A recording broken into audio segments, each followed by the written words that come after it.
প্ৰধানমন্ত্ৰী আৱাস যোজনা চৰকাৰে BPL ঘৰৰ আৰু এটা নিউ আপডেট লৈ আহিছোঁ। সেইটো আপডেট হ'ল যিসকলে এতিয়ালৈকে চৰকাৰী ঘৰটো লাভ কৰা নাই, চৰকাৰী ঘৰৰ 25 জনৰ নতুন লিষ্ট আহি গৈছে। কেনেকৈ আপোনালোকে চৰকাৰী ঘৰৰ 25 জনৰ নতুন লিষ্টটো চেক কৰিব আৰু যদি আপোনালোকৰ লিষ্টত নাম আহিছে, আপোনাৰ একাউণ্টত BPL ঘৰৰ পইচা সোমাইছে নে সোমোৱা নাই আৰু আপোনালোকৰ ঘৰৰ চাৰ্টিফিকেটটো কেনেকৈ ডাউনলোড কৰিব আপোনালোকে আপোনাৰ নিজৰ মোবাইলৰ পৰা। মই আজি এইটো ভিডিঅ'ত আপোনালোকক সম্পূৰ্ণ প্ৰচেছ ষ্টেপ বাই ষ্টেপ দেখুৱাই দি আছোঁ। আপোনালোকে জানিবলৈ হ'লে ভিডিঅ'টো সম্পূৰ্ণকৈ চাই ল'ব, স্কিপ নকৰাকৈ। আৰু যদি আপোনালোকে মোৰ চেনেলত নিউ হয়, মোৰ চেনেলটো ছাবস্ক্ৰাইব কৰি ৰাখি দিব। এতিয়া আপোনালোকে ফাৰ্ষ্ট এইটো অপশ্যনত আহি যাব PMAYG.nic.in। মই কিন্তু আপোনাৰ সুবিধাৰ কাৰণে অপশ্যনৰ লিংকটো মোৰ ডিছক্ৰিপশ্যনত দি দিছোঁ। আপোনালোকে ডাইৰেক্ট ক্লিক কৰি ফাৰ্ষ্ট এইটো অপশ্যনত আহি যাব। এতিয়া আপোনালোকে ফাৰ্ষ্ট লিষ্টখিনিকৈ চেক কৰিব যে আপোনালোকৰ লিষ্টত নামটো আহিছে নে অহা নাই। আপোনালোকে ফাৰ্ষ্ট সেইটো বস্তু জানি লওক। ফাৰ্ষ্ট আপোনালোকে এইটো অপশ্যনত আহি যাব। ইয়াত চাব ফাৰ্ষ্ট দিয়া আছে এবাউট, 2 নম্বৰত চাব দিয়া আছে আৱাসক। এতিয়া আপোনালোকে আৱাসৰ ওপৰত ক্লিক কৰিব। তাৰপিছত আপোনালোকে এতিয়া ৰিপৰ্টৰ ওপৰত ক্লিক কৰিব। আৱাসক এণ্ড ৰিপৰ্ট। যেতিয়া আপোনালোকে ৰিপৰ্টৰ ওপৰত ক্লিক কৰিব, এতিয়া কিন্তু ইয়াত আৰু এটা নিউ পেজ এতিয়া অপেন হৈ যাব এনেকুৱাকৈ। এতিয়া আপোনালোকে ইয়াত চাব, ইয়াত কিন্তু ABCD অপশ্যন দিয়া আছে। এতিয়া আপোনালোকে একেবাৰে তলত আহি যাব।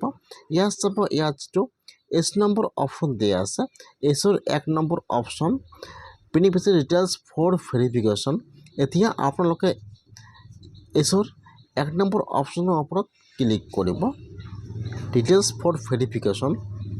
যেতিয়া আপোনালোকে Hৰ 1 নম্বৰ অপশ্যনৰ ওপৰত ক্লিক কৰিব, এতিয়া কিন্তু ইয়াত আৰু এটা নিউ পেজ এতিয়া অপেন হৈ যাব এনেকুৱাকৈ। ফাৰ্ষ্ট চাব দিয়া আছে অল ষ্টেট। ফাৰ্ষ্ট আপোনালোকে ষ্টেটত ক্লিক কৰিব। ইয়াত আহি যাব ষ্টেট নাম।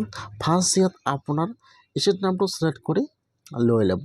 তাৰপিছত আপোনালোকে আৰু এবাৰ 2 নম্বৰ ঘৰটো ষ্টেটত ক্লিক কৰিব। ইয়াত আহি যাব ডিষ্ট্ৰিক্টৰ নাম। এতিয়া আপোনালোকে ইয়াত চাই ল'ব যে ইয়াত আপোনাৰ ডিষ্ট্ৰিক্টৰ নাম কোনটো হয়। ইয়াত যিটো আপোনাৰ ডিষ্ট্ৰিক্টৰ নাম হয়, এতিয়া আপোনালোকে আপোনাৰ ডিষ্ট্ৰিক্টৰ নামৰ ওপৰত ক্লিক কৰিব। তাৰপিছত ইয়াত আহি যাব আপোনাৰ ব্লকৰ নাম। এতিয়া আপোনালোকে ইয়াত চাই লৈ ইয়াত যিটো আপোনাৰ ব্লকৰ নাম হয়, এতিয়া আপোনালোকে আপোনাৰ ব্লকৰ নামৰ ওপৰত ক্লিক কৰিব। তাৰপিছত ইয়াত আহি যাব আপোনাৰ পঞ্চায়ত নেম। এতিয়া আপোনালোকে ইয়াত চাই ল'ব যে ইয়াত আপোনাৰ পঞ্চায়ত নেম কোনটো হয়। ইয়াত যিটো আপোনাৰ পঞ্চায়ত নেম হয়, এতিয়া আপোনালোকে আপোনাৰ পঞ্চায়ত নামটো ছিলেক্ট কৰি লৈ ল'ব। তাৰপিছত ইয়াত চন, যিহেতু আপোনালোকে নিউ লিষ্টটো চেক কৰিব, এতিয়া আপোনালোকে একেবাৰে তলত আহি যাব। ইয়াত চাব দিয়া আছে 24 and 25। আপোনালোকে ইয়াৰ পৰা 24-25 ছিলেক্ট কৰি লৈ ল'ব, 24-25 চনটো। তাৰপিছত আৰু ষ্টেটত ক্লিক কৰিব। ইয়াত চাব 1 নম্বৰত দিয়া আছে প্ৰধানমন্ত্ৰী আৱাস যোজনা গ্ৰামীণ দিয়া আছে, ছিলেক্ট কৰি লৈ ল'ব। তাৰপিছত ইয়াত আহি যাব কেপচা। আপোনাৰ তাত যিটো কেপচা আহি যায়, এতিয়া আপোনালোকে কেপচাটো সেইটো ঘৰত বহাই দিব। কেপচাটো বহাই দি আপোনালোকে এতিয়া ছাবমিটৰ ওপৰত ক্লিক কৰিব। যেতিয়া আপোনালোকে কেপচাটো বহাই দি ছাবমিটত ক্লিক কৰিব, এতিয়া আপোনাৰ ওচৰত আপোনাৰ পঞ্চায়তৰ 25 জনৰ নিউ লিষ্টটো ইয়াত আহি যাব এনেকুৱাকৈ। ফাৰ্ষ্ট ইয়াত আহি যাব আপোনাৰ নাম, তাৰপিছত ইয়াত আহি যাব আপোনাৰ গাৰ্জিয়ান নাম আৰু ইয়াত আহি যাব আপোনাৰ ঘৰৰ ৰেজিষ্ট্ৰেশ্যন নম্বৰ। এতিয়া আপোনালোকে 25 জনৰ নিউ লিষ্টটোৰ পৰা চেক কৰি চাই ল'ব যে আপোনালোকৰ লিষ্টত নাম আহিছে নেকি। যিসকল মানুহৰ সেইটো লিষ্টত নাম আহিছে, সকলোৰে একাউণ্টত কিন্তু BPL ঘৰৰ পইচা সোমাই গৈছে। এতিয়া আপোনালোকে ইয়াত চাই ল'ব যে লিষ্টত নাম আহিছে নে অহা নাই। যদি আপোনালোকৰ লিষ্টত নামটো আহিছে, ইয়াত চাব, ইয়াত আপোনাৰ ঘৰৰ ৰেজিষ্ট্ৰেশ্যন নম্বৰ দিয়া আছে। এতিয়া আপোনালোকে ইয়াৰ পৰা সেইটো নম্বৰ কপি কৰি লৈ ল'ব। এতিয়া আপোনালোকে কেনেকৈ চাব যে আপোনাৰ একাউণ্টত ঘৰৰ পইচাটো সোমাইছে নে সোমোৱা নাই। আপোনালোকে ফাৰ্ষ্ট ইয়াৰ পৰা নম্বৰটো কপি কৰি লৈ ল'ব। তাৰপিছত আপোনালোকে আৰু এবাৰ হোম পেজত আহি যাব। অহাৰ পিছত ইয়াত চাব 5 নম্বৰত দিয়া আছে ষ্টেক হোল্ডাৰ্ছ। এতিয়া আপোনালোকে ইয়াৰ পৰা সেইটো অপশ্যনৰ ওপৰত ক্লিক কৰিব, ষ্টেক হোল্ডাৰ্ছ। তেতিয়া আপোনালোকে ইয়াৰ পৰা সেইটো অপশ্যনৰ ওপৰত ক্লিক কৰিব। এতিয়া কিন্তু ইয়াত আপোনাৰ নিউ পেজ এতিয়া অপেন হৈ যাব এনেকুৱাকৈ। ইয়াত চাব 1 নম্বৰত দিয়া আছে IAY PMAY বেনিফিচিয়াৰী। এতিয়া আপোনালোকে সেইটো অপশ্যনৰ ওপৰত ক্লিক কৰিব। ফাৰ্ষ্ট ষ্টেক হোল্ডাৰ্ছ, তাৰপিছত ইয়াত 1 নম্বৰত অপশ্যন আহি যাব, ক্লিক কৰিব। এতিয়া ইয়াত আৰু এটা নিউ পেজ এতিয়া অপেন হৈ যাব এনেকুৱাকৈ। এতিয়া ইয়াত আহি যাব আপোনাৰ ঘৰৰ ষ্টেচন নম্বৰ। ইয়াত চাব দিয়া আছে ইণ্টাৰ ষ্টেচন নম্বৰ। এতিয়া আপোনালোকে ইয়াৰ পৰা যিটো নম্বৰ কপি কৰিছে আপোনালোকে এতিয়া সেইটো নম্বৰ ইয়াত পেষ্ট কৰি বহাই দিব। যদি জানে ইয়াত আপোনাৰ ষ্টেচন নম্বৰটো বহাই দিব, যদি নাজানে তেনেহ'লে আপোনালোকে ইটোৰ পৰা কপি কৰি লৈ আহি ইয়াত বহাই দিব। তাৰপিছত আপোনালোকে এতিয়া চাৰ্টিফিকেটৰ ওপৰত ক্লিক কৰিব। এতিয়া আপোনালোকে ফাৰ্ষ্ট চাব ইয়াত দিয়া আছে ডাউনলোড চেংচন অৰ্ডাৰ। এতিয়া আপোনালোকে ডাউনলোডৰ ওপৰত ক্লিক কৰিব। এইটো কিন্তু হৈছে আপোনাৰ ঘৰৰ চাৰ্টিফিকেটটো। এতিয়া আপোনালোকে চাৰ্টিফিকেটটো প্ৰিণ্ট কৰি বা ছেভ কৰি ৰাখি দিব। আপোনাৰ কিন্তু বহুতো কামত এইটো চাৰ্টিফিকেটৰ প্ৰয়োজন হ'ব, বা আপোনালোকে চাৰ্টিফিকেট বহুতো কামত জমা দিলে আপোনাৰ যিকোনো চৰকাৰী আঁচনিৰ কাম হৈ যাব। সেইকাৰণে আপোনালোকে ফাৰ্ষ্ট চাৰ্টিফিকেটটো ডাউনলোড কৰি প্ৰিণ্ট কৰি বা ছেভ কৰি ৰাখি দিব। এতিয়া আপোনাৰ একাউণ্টত পইচাটো সোমাইছে নে সোমোৱা নাই কেনেকৈ চেক কৰিব। যেতিয়া আপোনালোকৰ নম্বৰটো বহাই দি ৰিমোটত ক্লিক কৰিব, এতিয়া কিন্তু ইয়াত ফাৰ্ষ্ট আপোনাৰ ডিটেইলছ আহি যাব এনেকুৱাকৈ। আপোনাৰ এড্ৰেছ, আপোনাৰ নাম, ইয়াত আপোনাৰ ঘৰৰ ষ্টেচন নম্বৰ, ইয়াত সকলো প্ৰচেছ আহি যাব এনেকুৱাকৈ। তলত আহি যাব, তলত আপোনাৰ ডিটেইলছ সকলো আহি যাব। আপোনাৰ জব কাৰ্ড নম্বৰ আহি যাব আৰু আপোনাৰ ঘৰটো কিমান টনৰ চেংচন হৈছে সকলো আহি যাব এনেকুৱাকৈ। তাৰপিছত আপোনালোকে আৰু অলপমান তলত আহি যাব, ইয়াত আপোনাৰ চেংচন নম্বৰ আহি যাব আৰু ইয়াত আপোনাৰ চেংচন ডেটটো আহি যাব।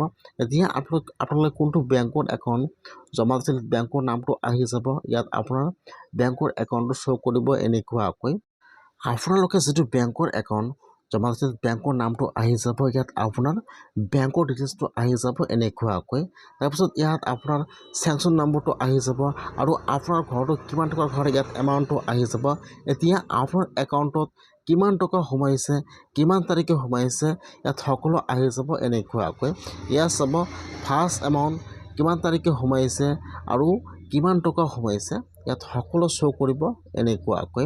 ইয়াত চাব ফাইনেন্সিয়েল ইয়াৰ 24-25 দিয়া আছে আৰু ইয়াত আপোনাৰ অৰ্ডাৰ শ্বীট নম্বৰটো দিয়া আছে আৰু কিমান তাৰিখে আপোনাৰ একাউণ্টত ঘৰৰ পইচাটো সোমাই গৈছে সকলো আহি যাব এনেকুৱাকৈ।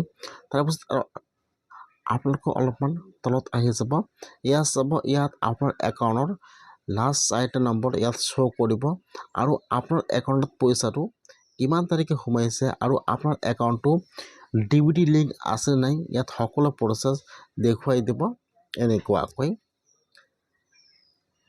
যদি আপোনালোকৰ ঘৰৰ লিষ্টত নাম আহিছে তেনেহ'লে আপোনালোকে এনেকুৱাকৈ চেক কৰিব যে আপোনাৰ একাউণ্টত ঘৰৰ পইচা সোমাইছে নে সোমোৱা নাই। আপোনালোকে এনেকুৱাকৈ অতি সহজে চাব পাৰিব। ইয়াত আপোনাৰ FTO নম্বৰ দিয়া আছে, ইয়াত